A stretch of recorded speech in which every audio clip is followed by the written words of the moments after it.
The ancient Romans are known for a lot of things, not least of which is their parties. From eating until they puked to drunken orgies in the woods, they had some wild ways to let loose. So what really went down at these events? Welcome to Crazy Histories, where we bring you the craziest and weirdest facts from human history. Some of the things discussed in this video may be offensive or disturbing. Viewer discretion is advised. Types of party. First things first, it's important to know that there were quite a few different kinds of parties in ancient Rome. There were cena, conversatio, and epilom, or dinner parties, drinking parties, and public feasts, respectively.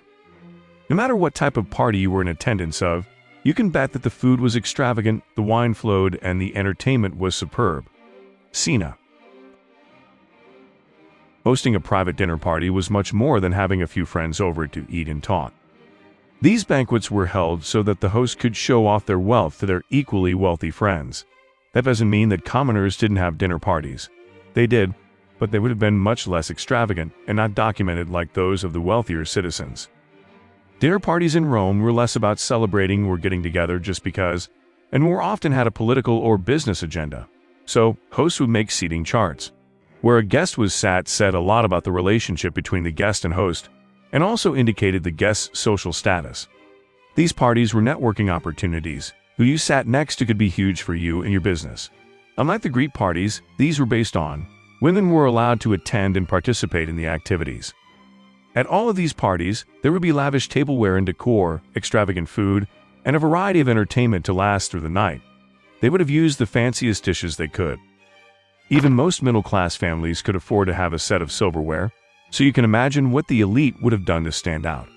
Their tableware could be made out of bronze, silver, gold, crystal, rock agate, or even onyx. Cups for the elite were generally made out of silver, and their wealth would be shown off by what the cups were decorated with. More simple cups would have flowers carved into them, but fancier ones could have erotic scenes, images from mythology, and motifs representing Bacchus on them. The rooms the parties were held in would have also been a part of the spectacle. The dining rooms in wealthy households were often the most extravagant rooms in the house. The floors would be decorated with mosaics and the walls and ceilings with frescoes. Sculptures and other pieces of artwork would have added to the opulence. In the center of the room was the table. Rather than chairs around it like we use today, the Romans lounged on couches. These too were used as a way to show off wealth. The nicer the material, the more they cost. Have you ever heard that Roman parties had a room specifically for guests to make themselves sick so that they could keep indulging in all the rich foods and drinks? Unfortunately for fun facts everywhere, that is a myth. However, it was common for the Romans to stuff themselves with food and wine until they were sick. There just wasn't a room dedicated to that purpose. The food at these parties was just another part of the wealth show. In addition to serving expensive foods, the foods would also be served in dramatic ways. Sometimes food would be presented or disguised as one thing, but really be another. At the most extravagant feasts, it was normal to serve foods that were forbidden by Roman law. These could include fattened fowl and so's udders. Other common foods to see at these feasts were pheasant, songbirds, raw oysters, lobster, shellfish, venison, ostrich, wild boar, and peacock. The final part of these parties was the entertainment. The cheapest parties would just have the servants sing as they presented the food. More expensive parties, though, would have many rounds of different kinds of entertainment. The most popular type of entertainment would be musicians. These could be flute or lyre players or solo or choral vocals. More restrained events might just have music and a poet to recite stories. A more lively party could have those, but might also have acrobatic troupes, dancing girls, mimes, trained animals, or even gladiator fights. It was also not uncommon for prostitutes to be hired by the host as another form of entertainment for the guests to enjoy. Conversatio. Generally, these drinking parties were what followed the cena. The dinner parties would usually begin in the early afternoon, and as the night went on, became less focused on food and more wine-centric, and turned into the conversatio. These had the same level of extravagance as the dinner parties, but less of the formalities. The rowdier entertainment would have been saved for this part of the night, including the prostitutes and gladiator fights.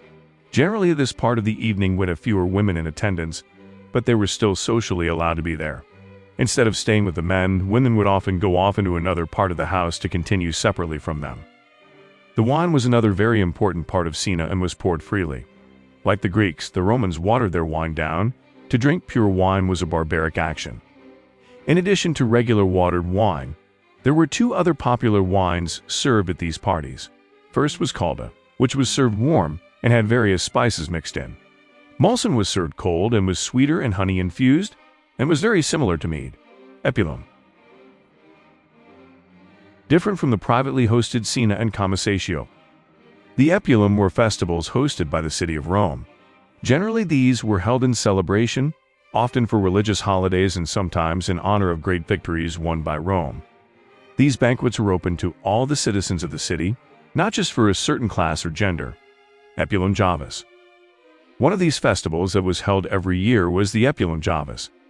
This party was held every year on the Ides of September, September 13th, and a second, smaller, feast was held on the Ides of November, November 13th. At first, this was held as a dedication of the three temples on the Capitoline Hill, which belonged to Jupiter, Juno, and Minerva. In Greek mythology, these gods were called Zeus, Hera, and Athena. The festivities would begin with the ritual slaughter of a white heifer, which the gods were invited to feast on. This, along with other fine foods, was set on a table as a sacrifice for the gods. Over the years, this festival grew from just honoring those three gods to incorporating all 12 of the Olympian gods. There would be giant decorated statues of each of them that represented their attendance. Saturnalia. Some celebrations were held just in Rome, while others were honored throughout the empire. The most popular feast day across the empire, and well known today, was the holiday of Saturnalia. Like Epilom Javas, Saturnalia grew over time. It initially started as a single-day event celebrating Saturn, the god of agriculture, and grew into a week-long festival that ended on the winter solstice. Saturnalia was a week of upending the normal social order. Also the god of chaos, Saturn wanted disorder to reign. Households would elect a leader to rule over the chaos of this time, a lord of misrule. Instead of being the patriarch, this would usually be a lower-standing member of the house. Slaves and masters would switch places during a feast meal. Gambling was legalized for a short time, and many gifts were given. Work, businesses, courts, and schools were all temporarily closed to allow for normal people to celebrate, not just the elites. Baccanellia. Another type of religious party was the Baccanellia. These were sort of in between the public and private sectors. They were not always held in someone's private residence and were open to any member of the cult. However, they were not open to the general public. Bacchanals were secretive religious parties that were dedicated to the Roman god of wine Bacchus. These were some of the most wild parties in all of the Roman world, but because they were so secretive, most of their activities haven't made their way down to us today. We do know that the people that attended these were from every social class, and that initially these were just for women, but they did allow men to attend in later years. Livy, a Roman historian, wrote about these parties, but because they were so secretive, it's hard to know if he should be believed. He was also writing 200 years after these celebrations ended.